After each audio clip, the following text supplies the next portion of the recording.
Hello दोस्तों, अस्सलाम वालेकुम व रहमतुल्लाहि व बरकातुहू। दोस्तों, जैसे कि मैं रात में बहुत ज़्यादा परेशान हो गया था। मैं कैमरा के सामने इसलिए मैं बात करता हूँ कि सेल्फ कॉन्फिडेंस इम्प्रूव हो। रोज़ मैं कैमरा तो ये मैं आज बताना चाहता हूँ कि गैरेज में मुझे ये नहीं फ़र्क पड़ता दूसरा कोई क्या सोचे ना सोचे, कि कैसे नज़र से देखता है कैसे नहीं देखता है। मुझे ये फ़र्क पड़ता है कि मैं दुनिया को क्या दे सकता हूँ और मैं एक अच्छा काम कर सकता हूँ कि नहीं। मैं यही सब सोचता हूँ। अगर जब मुझसे कोई गलती हो भाई प्लीज़ मुझे माफ़ कर देना और बताना हाँ कमेंट में कि तुमसे ये गलती हुआ, मैं उसको सुधारूँगा और ठीक करूँगा इंशाल्लाह। मैं इंसान हूँ भाई, मुझसे भी गलती होता है, ऐसा बात नहीं है नहीं गलती होता है, मुझसे भी गलती होता है। तो मैं ये बताना चाहता हूँ कि जो गैरेज में हम लोग गैरेज में मैं जब गैरेज के नाम सुनते मतलब आप लोग समझ सकते हो तो गैरेज में क्या होता है। आज मैं गैरेज का काला चिट्ठा खोलने वाला हूँ, समझ जाओ गैरेज का मतलब हालात के बारे में। गैरेज में जैसे कि हम लोग समझ सकते हो, जैसे कि मतलब गैरेज में तीन लोग गैरेज में इम्पोर्टेंट होता है। सबसे पहले गैरेज का विनर जो गैरेज का मालिक बोल सकते हो। दूसरा गैरेज में जो काम कर रहा है मिस्त्री, जो मैकेनिक बोल सकते हो, कार मैकेनिक। और तीसरा होता है जो गैरेज में रेख देख करता है, हेल्पर, जो काम करे में हाथ बटाता है। और मैकेनिक का भी काम में हाथ बटाता है, उस्ताद को भी कुछ लाना पड़े तो उसमें भी जाके हाथ बटाता है। और मैं क्या बताऊँ, ये दोनों को बात नहीं करूँगा गैरेज के मालिक के आगे मैकेनिक के बारे में, क्योंकि मुझे पता है ये दोनों गैरेज के मालिक है उसको भी कोई चीज़ का टेंशन होता है मतलब। और मिस्त्री का यही रहता है मेरा जितना जल्दी मैं ये काम करूं और दूसरा काम फिर से मैं करूं और मैं जितना ज़्यादा पैसा कमाऊं। ये दोनों को सिर्फ यही अलग अलग एक थिंकिंग रहता है। और हेल्पर का ये सोच रहता है मैं सबसे पहले हेल्पर आता क्यों है गैरेज में काम सीखने के लिए, मैकेनिक ऑटो मैकेनिक फील्ड में मैं कुछ काम सीख जाऊं और मैं काम सीख अपने घर को फाइनेंशियल सपोर्ट करूं और मैं अपने घर को लोग के लिए पैसा दूं। तो वही हर आदमी भाई अपने अपने परिवार के लिए कुछ करना चाहता है, उसको पैसा कमा के देना चाहता है। जैसे एग्जांपल मेरे माँ बाप बूढ़े हो गए और वो नहीं कमा सकते, तो मेरा हक बनता है मैं अपने माँ बाप को कमा के खिलाऊं और अच्छे से रखूं, दो पल के मैं अच्छे से रोटी खिला सकूं। यही ना आदमी का सोच रहता है, हर आदमी का अपना अपना यही सोच रहता है, मैं अपने परिवार को 2 पल के सुख के रोटी खिलाऊं और अच्छे से रखूं। यही हर आदमी का अपना थिंकिंग रहता है। लेकिन इसमें क्या है, हेल्पर के ऊपर क्या होता है, सबसे पहले ठीक है हर आदमी तो हेल्पर का काम ये रहता है कि जब वो सुबह होता है उठता है कितना बजे, 6 बजे उठेगा, मुँह हाथ धोएगा और मुँह हाथ धो के बाथरूम से फ्रेश होके आएगा। जब तक 6 से 6:30 हो जाएगा, उसके बाद खाना बनाने के साथ साथ उसको गैरेज की सफाई भी करना है और गैरेज के साफ करने के बाद उसको गैरेज खोलना भी है। गैरेज खोल के सफाई करके रेडी रखता है।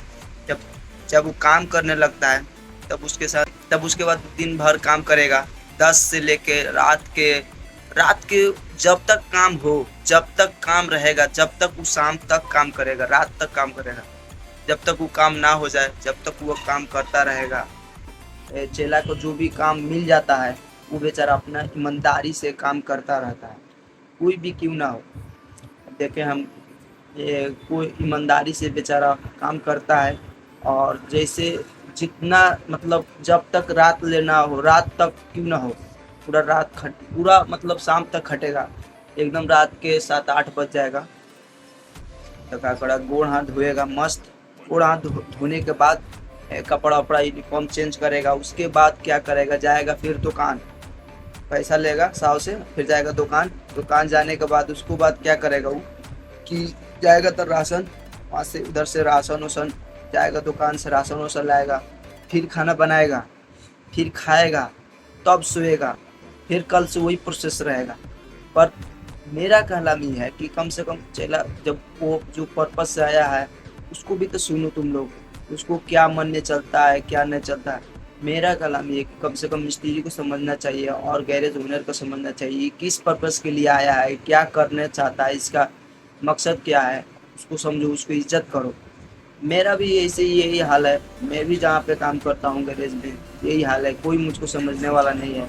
पर मैं अपने दिमाग से कुछ भी काम हो, मैं यूट्यूब पर देख लेता हूँ और मैं हल्का फुल्का एआई चैट जीपीटी से मैं पूछ लेता हूँ ये चीज़ कैसा होता है, ये चीज़ कैसे बनता है, इस सब के बारे में नॉलेज लेता हूँ।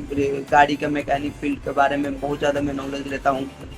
और कोई नहीं मिस्त्री जब पूछता हूँ नहीं बताता तो बेचारा मैं क्या करूँ, मैं इधर उधर तो दूसरा तो कोई बताएगा ना। जब जब चेला को 4-5 महीना जब गैरेज में हो जाएगा तो उसके बाद वो सोचता है कि अब घर जाऊं। तो घर जाने के वक्त में जब देखते हैं कितना उस्ताद क्या करता है वो कि बोलता है कि जैसे देता है पैसा, जैसे कि वो कुछ की उसका कोई ये गैरेज में कुछ, वो आया है गैरेज पे बस बैठ के खाया है, जैसे लगता है, जैसे जैसे लगता है कि वो गैरेज पे कुछ काम ही नहीं किया है, जैसे वो लोग पैसा देता है। जैसे हम लोग, जैसे चेला को लोग एकदम इति समझता है, मतलब क्या बोलूँ मैं, कुछ कुछ नहीं समझता है, कुछ नहीं समझता है। पर भी वो जो आदमी है ना, जो मालिक बनल है, चाहे जो मिस्त्री बना है, वो भी वही प्रोसेस से गुजरा है, मैं जो गुजर रहा हूँ वो भी वही लाइन से गुजरा है, पर वो नहीं जानता, पर वो इज्जत नहीं करता है। उसके बाद जैसे पैसा देता है, जैसे मांगता है, चला उस्ताद घर जा रहा हूँ तो थोड़ा खर्चा वर्चा दीजिए रास्ता के, तो जैसे देता है कि जैसे लगता है कि उसका मैं जान मांग लिया हूँ, ऐसे पैसा देता है लोग, साव ऐसे पैसा देता है कि अब क्या मैं बताऊँ। और दर्द हेल्पर का, और ये दर्द रहता है कि हेल्पर का जैसे जैसे कुछ कुछ जैसे घूमने फिरने का मन किया तो छुट्टी चाहिए, तो बीच में छुट्टी मांगता है तो क्या बोल, जैसे छुट्टी मांग ले ना, जैसे लगता है उन लोग को हम लोग जान मांग लेते हैं। जैसे छुट्टी उस्ताद 500 रुपये दीजिए और एक दिन की छुट्टी दीजिए, हमको थोड़ा घूमना फिरना है। ले भाई इतना सुनाते हैं, इतना सुनाते, घूमे तू घूमे फिर आया है कि काम सीखने आया है, तो ये कर ले तो वो कर ले। उनको यही समझ में आता है थोड़ा सा लाइफ में जब थोड़ा इंजॉय ना हो तो काम ही क्या करना है, जिंदगी भर तक काम ही करना है। ले काम को काम को साइड में रख के थोड़ा सा घूमना फिरना भी जरूरी होता है भाई। तो यही मेरा है। और दूसरा ये है कि दूसरा हो गया, तीसरा ये प्रॉब्लम होता है कि अगर जो चेला से कोई मिस्टेक गलती हुआ काम के बीच में, बाबा रे बाबा, मिस्त्री बख्शेगा सबसे पहले मिस्त्री, और दूसरा गैरेज के मालिक वेनर, गैरेज वेनर, ये दोनों चेला को उतना टचर करता है, इतना सुनाता है, इतना सुनाता है भाई, कान पक जाएगा चेला के।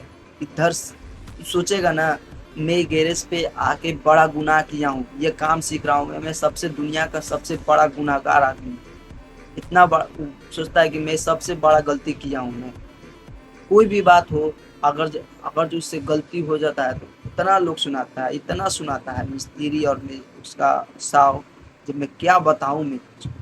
पर अगर जो मिस्त्री और साव अच्छा हो ना भाई, वो उसको सुनाने के बजाय उसको समझाता, उसको समझता, उसको बातों को, उसको काम को समझता, उसको काम करने का लूर नहीं तो उसको टाइम दो चेला को, उसको बताओ समझाओ, उसको सिखाओ, सीखने के लिए आया है बेचारा। अब तुम लोग जिससे उससे काम नहीं हो रहा है वो ज़बरदस्ती कराओगे तो कैसे करेगा वो।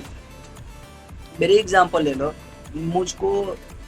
मुझे जो नहीं आता है मैं पूछता हूँ, पर भी वो मुझको गाली दे के बताता है यार। मिस्त्री जो है, मिस्त्री या मेरा साव खुद ना हो गैरेज का मालिक, वो भी बताता है तो पर भी बुरा शब्द बोल के बताता है, मुझको बुरा लगता है भाई, कसम से बोलता हूँ। अगर जे मुझको ना जिस दिन ज़्यादा बुरा लगा ना तो मैं जिस दिन मैं कसम खा के बोल रहा हूँ, अल्लाह की कसम खा के बोल रहा हूँ, मैं गैरेज छोड़ दूंगा, इस फील्ड छोड़ दूंगा और दूसरा फील्ड में जाकर हम काम करूँगा। यही रहता है चेला का सच्चाई। और तुम लोग समझ सकते हो साव और जो कार मैकेनिक है उसके पीछे जो तुम लोग के साथ जो हेल्पर काम करता है उसको प्रॉब्लम को समझो और उसको इज्जत करो। जैसे तुम लोग मैकेनिक बने हो वो भी उसी तरह मैकेनिक बनेगा। अब दूसरे को ज्ञान बांटने से क्या होता है कि नहीं ज्ञान बांटने से दुख को जीरो हो जाएगा। अगर जो तुम लोग ज्ञान बांटोगे तो दुख के उच्चार हो जाएगा दूसरों को सिखाने से। और पुण्य का काम होता है और हमारे इस्लाम धर्म में बहुत सवाब मिलता है। ज्ञान सिखाने से बहुत अच्छा होता है। और उसी तरह क्या होगा, बहुत ज़्यादा मतलब काम का ज़्यादा प्रेशर नहीं रहेगा और भी काम सीख जाएगा, तुम भी काम जानते हो और ज़्यादा सीख जाओगे। इसी तरह मैं सोचता हूँ कि मेरे पीछे कोई भी आए, मुझसे कोई भी कुछ पूछता है, मैं बता देता हूँ। मुझे जानकारी जितना रहता है उतना बता देता हूँ, नहीं रहता है तब बोल देता है कि मुझे ये भैया मुझे पता नहीं है, ये पूछ लीजिए मेरे उस्ताद से। मैं उस्ताद को बैठा देता हूँ। यही है चला के जीवन।